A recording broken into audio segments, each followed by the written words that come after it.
웨슬리 설교 89 시간을 아끼라. 본문 에베소서 5장 16절. 세월을 아끼라 때가 악하니라. 해설. 1782년 작성되어 같은 해 3, 4호로 알미니안 매거진에 실리고 설교집에 수록되었다. 시간을 아끼라는 이 설교는 웨슬리보다 100년 앞서 활동했던 리처드 박스터의 저서에서 힌트를 얻은 것이다.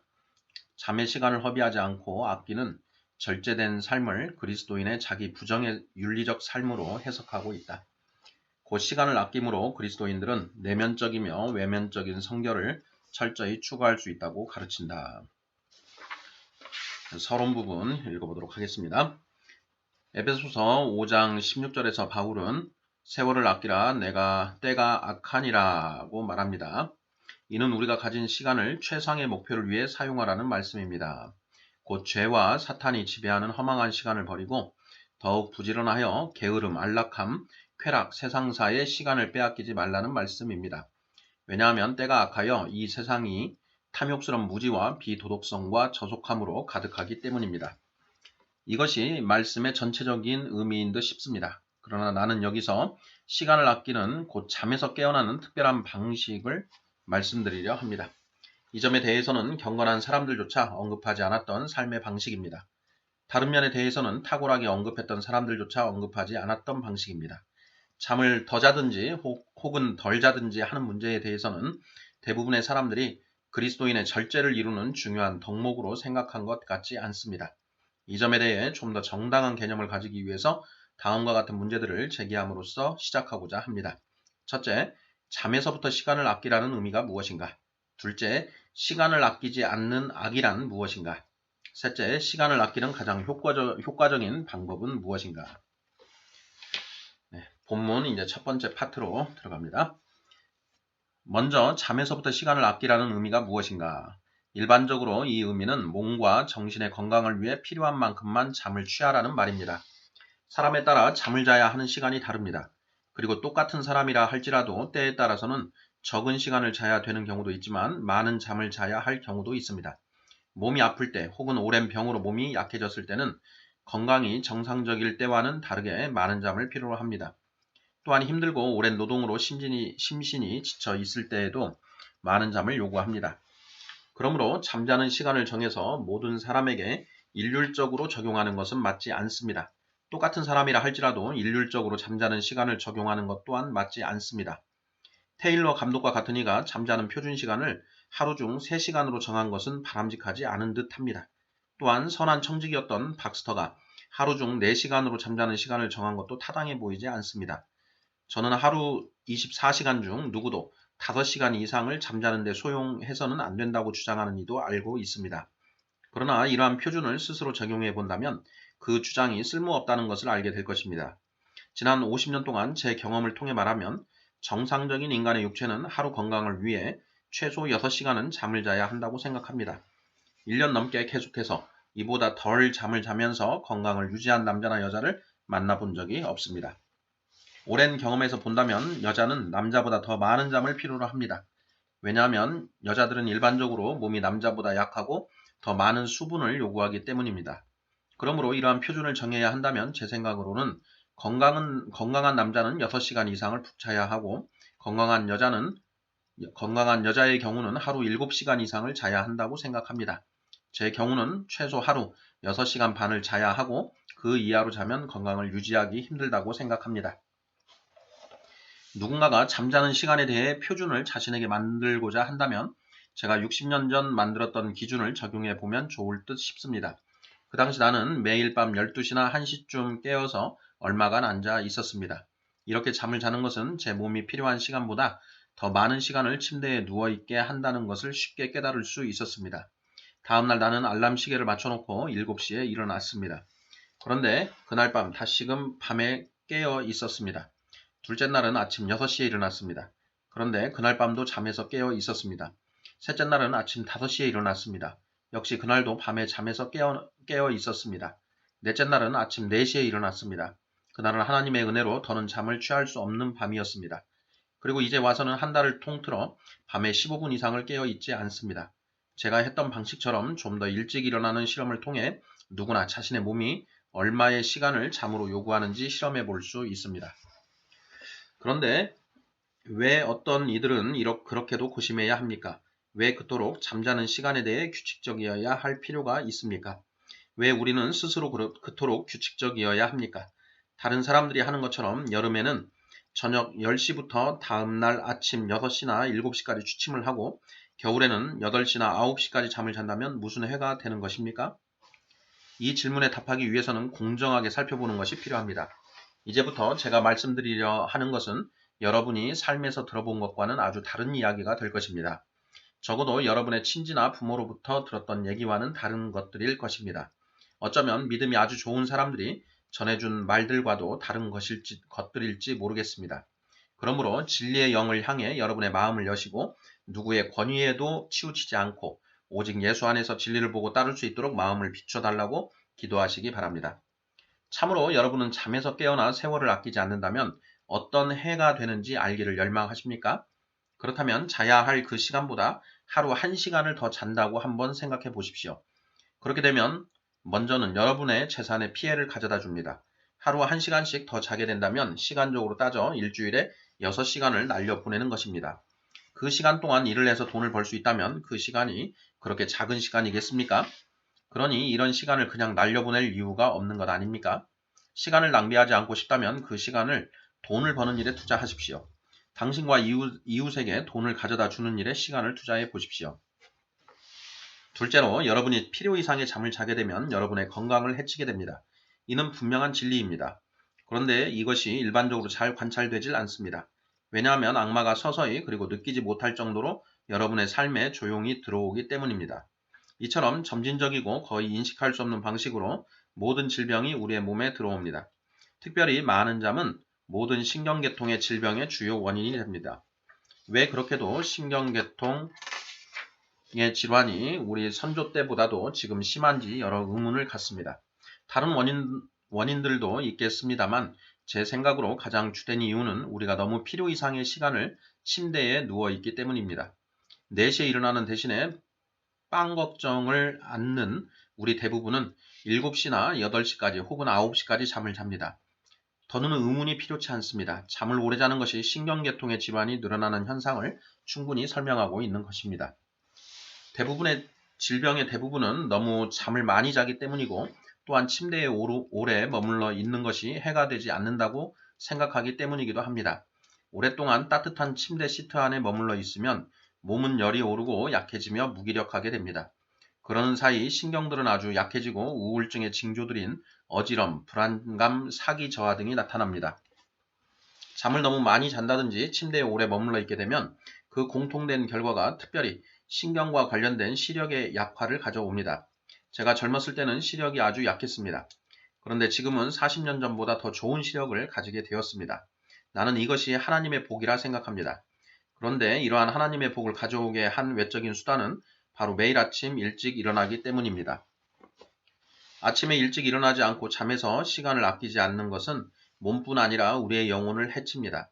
그것은 하나님을 향한 죄입니다. 시간을 낭비함으로 부를 만들지 못하고 우리의 건강을 지키지 못하는 것은 하나님을 향한 죄를 짓는 것과 관계됩니다. 그러나 잠을 많이 잠으로 시간을 낭비하는 것은 직접적으로 우리의 영혼에 해를 끼칩니다. 이는 어리석고도 해로운 욕심에 떨어지게 합니다. 잠을 많이 자는 사람은 자연히 위험할 정도로 식욕이 왕성해지고 게으름을 증가시킵니다. 그래서 영혼의 무절제함이 지배하게 됩니다. 많은 잠은 영이 물러 약해지게 하고 우리로 조그마한 불편함도 견디지 못하게 하며 쾌락을 쫓아 사는 삶을 추구하고 어떤 십자가도 지기 싫어하게 합니다. 그러니 어떻게 이러한 삶을 살고도 하나님의 나라를 유업으로 받을 수 있겠습니까? 잠을 많이 자는 것은 그리스도 예수의 훌륭한 군인이 되어 고난을 달게 받을 수 없게 합니다. 그 결과 믿음의 선한 싸움을 싸울 수도 없고 영원한 생명을 얻을 수도 없습니다. 미스터 로우가 제시한 시간에 대한 교훈은 얼마나 아름다운지 여러분을 위해 그 글의 일부분을 여기 소개합니다. 건강한 모든 그리스도인은 아침에 일찍 일어나는 사람들이라고 전 당연히 생각합니다. 왜냐하면 아침 일찍 일어나는 사람들은 저들이 노동자이거나 무역인이거나 종이어서가 아니고 그리스도인이기 때문이라고 생각하는 것은 아주 타당한 생각이기 때문입니다. 우리는 일해야 할 시간에 아직도 침대에 누워있는 사람을 좋아하지 않습니다. 또한 자기 일을 소홀히 하고 일할 시간에 조는 노예들도 좋게 생각하지 않습니다. 그러니 우리가 하나님을 찬양해야 할 시간에 침대에 누워 잠에 빠져 있다면 노예들이 해야 할 일을 소홀히 한 채 졸고 있는 것과 무엇이 다르단 말입니까? 잠은 그처럼 우리 삶에서 어리석고 우둔한 상태입니다. 심지어 동물들조차도 졸고 있는 동물들을 우리가 싫어하지 않습니까? 그러므로 일찍 일어나 수고하는 대신 잠에 빠져 게으른 삶을 사는 이들은 영혼의 고매한 활동을 피하고 육체의 어리석은 쾌락에 빠진 것이 아닙니까? 말하자면 이들은 천사의 영광에 참여하기보다는 동물적인 삶에 빠진 것이 아닙니까? 자, 거기다가 스스로 이러한 잠에 취해 졸고 있는 사람들은 깨어 있을 때 기도뿐 아니라 금식이나 그 밖에 다른 자기 부정의 활동을 좋아하지 않습니다. 실로 이런 사람들은 그저 기도서를 읽는 것이 쉬울 수 있습니다. 그러나 이들은 기도의 영에 잡히지도 않고 금식을 즐겨 하지도 않습니다. 왜냐하면 잠에 탐닉하는 것은 우리의 성품을 약하게 하고 정신의 게으른 상태를 즐기게 하기 때문입니다. 그러므로 게으름의 노예가 된 사람들은 깨어있을 때에도 같은 상태에 머물러 있게 됩니다. 이들은 게으르고 감각적인 것을 좋아하며 자기 부정을 싫어하고 일어나기를 싫어합니다. 쾌락을 쫓는 사람들은 진정 경건한 삶을 살 수 없습니다. 믿음의 참 만족을 향유하고자 하는 이들은 먼저 자신의 유욕을 제거해야 합니다. 이제 잠에서 게으른 탐닉을 누리고자 하는 이는 쾌락을 쫓는 사람들처럼 자신의 영혼을 타락시키고 육체의 욕망의 노예가 됩니다. 잠을 즐기는 게으른 사람들은 무절제한 삶을 사는 사람들처럼 삶을 무질서하게 하지는 않지만 탐욕의 교활한 침투와 같이 조용히 그리고 조금씩 믿음의 영을 갉아먹게 해서 영혼을 어리석음과 유욕에 내어줍니다. 자기 부정이 곧 경건의 삶이고 경건의 영혼입니다. 그러나 기도를 위해 일찍 일어나지 못하는 사람들은 자기 십자가를 지고 그리스도를 따르는 삶을 살고 있다고 할 수 없습니다. 여러분은 기도에 부지런하여 일찍 일어나지 못한다면 스스로 어디에 정복되어 있는 것입니까? 어떤 오른손을 잘라버린 것입니까? 어떤 시련에 맞서 있습니까? 하나님을 향해 어떤 희생을 드릴 준비가 되어 있습니까? 어떤 사람들은 할 일이 없기 때문에 스스로 잠에 빠져 있다고 스스럼 없이 말할 것입니다. 그리고 저들이 뭔가 할 일이 있다면 그렇게 잠에 빠져 있지 않을 것이라고 말할 것입니다. 그러나 그런 사람들을 향해 우리는 저들이 뭔가 잘못 생각하고 있다고 지적해 주어야 합니다. 저들은 할 일이 많고 변하기를 싫어하는 딱딱한 심령을 가지고 있다고 말해 주어야 합니다. 그리고 전체적인 믿음의 영성을 회복해야 한다고 일러 주어야 합니다. 왜냐하면 할 일이 없다고 생각하는 사람들은 기도를 통해 전체적인 믿음의 영성을 추구해야 하기 때문입니다. 그러므로 늦게 일어나는 것이 아무런 잘못도 아닌 양 생각하는 것을 멈추어야 합니다. 믿음의 영성이 부족하고 약하고 게을러서 기본적인 그리스도인의 의무를 다하지 못하는 것은 참으로 비참한 일입니다. 나는 여러분의 입맛에 따라 말씀드리고 싶지 않습니다. 여기서 나는 돈을 낭비하는 죄를 주장하려 하는 것이 아닙니다. 오히려 돈을 낭비하는 삶을 거부하라고 말씀드리고 싶은 것입니다. 왜냐하면 돈을 낭비하는 삶은 유욕을 자극하여 믿음의 가장 본질적인 가르침을 살 수 없도록 하기 때문입니다. 동일한 이유에서 잠에 여러분의 시간을 낭비하는 죄에 대해 말씀드리기보다는 잠에 빠지는 죄를 거부하라고 말씀드리고 싶은 것입니다. 왜냐하면 잠에 빠지게 되면 여러분의 영혼은 유약해지고 게을러지게 됩니다. 이는 그리스도 사도들, 성인들, 순교자들의 생동감 있게 열정적으로 깨어 있었던 자기 부정의 영성이 아니고 세상의 타락에 빠지곤 했던 일반인들의 영성이기 때문입니다.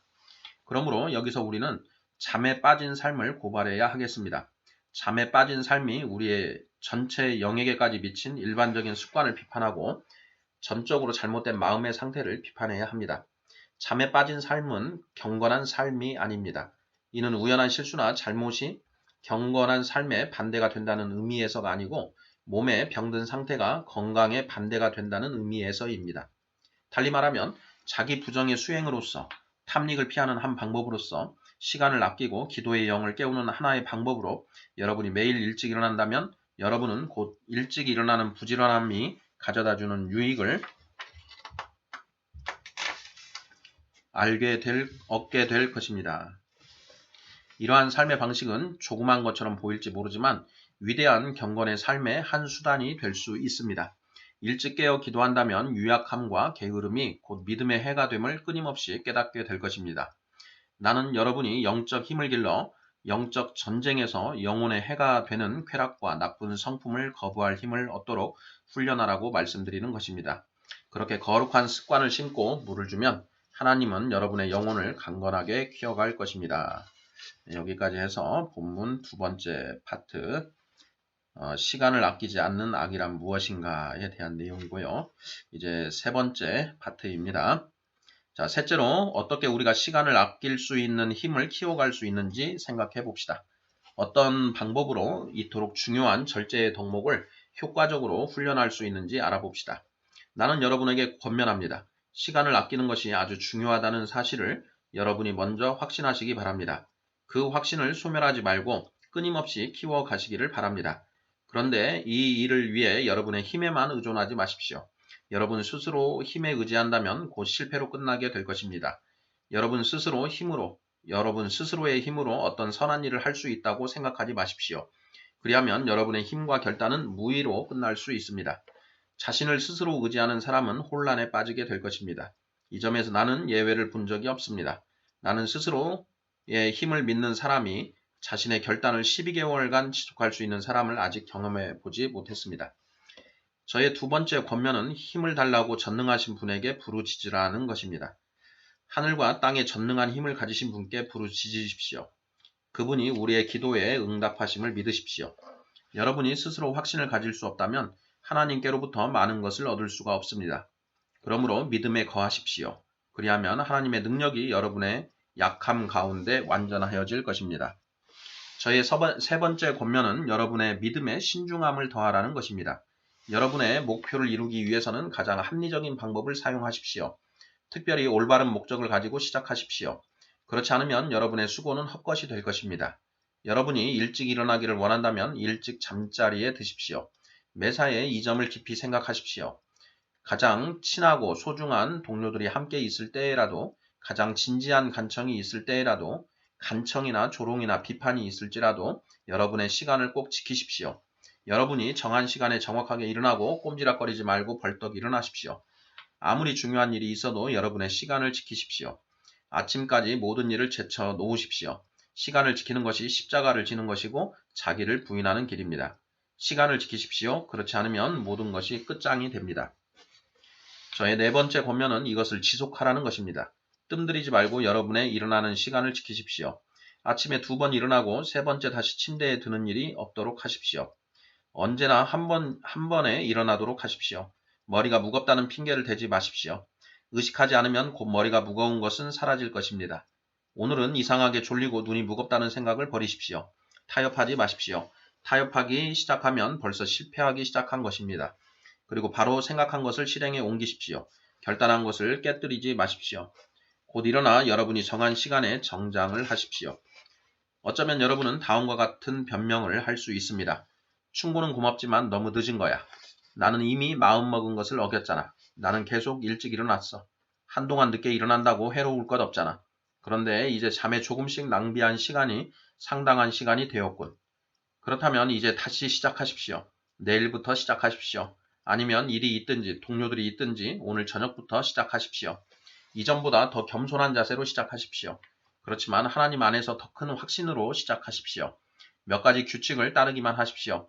그리하면 하나님께서 여러분에게 승리를 안겨주실 것입니다. 머지않아 어려운 시간은 지나갈 것이고 그로 인해 오는 유익은 영원할 것입니다. 어쩌면 여러분은 이렇게 얘기할 수도 있을 것입니다. 나는 이제 이전의 내가 아니야. 그러나 당장 시작할 수 없지. 삶이 무질서하고 영이 약해졌고 힘도 쇠약해졌어. 그러니 몸도 조금 쉬어야지. 이러한 분들에게 나는 단호히 말씀드리겠습니다. 이것은 다 정신적인 문제입니다. 여러분이 약해진 것은 너무 많은 잠을 잤기 때문입니다. 여러분이 원인을 제거하지 않으면 약함을 이길 수 없습니다. 그러므로 어리석고 믿음 없음에 여러분을 넘겨주지 말고 건강과 힘을 회복하여 일찍 일어나기를 다시 시작하십시오. 다른 길은 없습니다. 달리 행할 길도 없습니다. 여러분의 몸과 정신을 회복하는 데는 다른 길이 없습니다. 스스로 죽이지 마십시오. 죽음의 문으로 인도하는 길을 달리지 마십시오. 이전에도 말씀드렸거니와 다시금 말씀드립니다. 하나님의 이름으로 오늘 새롭게 시작하십시오. 물론 다시 시작하는 것은 처음 시작했던 것보다 어려울 것입니다. 그러나 어려움의 멍에를 여러분이 스스로 지십시오. 그러면 어려움이 그렇게 오래 지속되지는 않을 것입니다. 의의 태양이 곧 여러분에게 비춰올 것입니다. 그리고 여러분의 영혼과 몸을 치유하실 것입니다. 말라기 4장 2절. 일찍 일어나는 이 한 가지로서 여러분이 그리스도인이 되기에 충분하다고는 생각지 마십시오. 그렇지 않습니다. 늦게 일어나는 것이 여러분을 전인적인 기독교 영성에서 멀어지게 할 수 있습니다. 또한 차갑고 형식적이며 마음을 두지 않는 죽은 믿음이 되게 할 수도 있습니다. 그뿐만 아니라 생명력 있는 거룩성을 향해 발걸음을 내딛지 못하게 할 수도 있습니다. 그렇다고 해서 일찍 일어나는 것만이 여러분을 그리스도인 되게 하는 유일한 길은 아닙니다. 일찍 일어나는 것은 그리스도인이 되는 여러 길 가운데 하나입니다. 이 좋은 경건의 습관을 통해서 앞으로 더 나아가시기 바랍니다. 곧 보편적인 자기 부정으로 모든 면에서 절제하는 곳으로 매일매일 우리가 부름받은 십자가의 삶으로 나아가십시오. 그리스도 안에서 온 마음을 다해 내면적 경건과 외면적 경건을 추구하며 앞으로 나아가십시오. 그리하면 여러분의 삶이 참 그리스도인다운 삶을 살게 될 것이며 기쁨으로 여러분의 인생을 완주하게 될 것이고 그리스도의 모양으로 영원한 세계에 깨어나 만족을 누리게 될 것입니다. 아멘.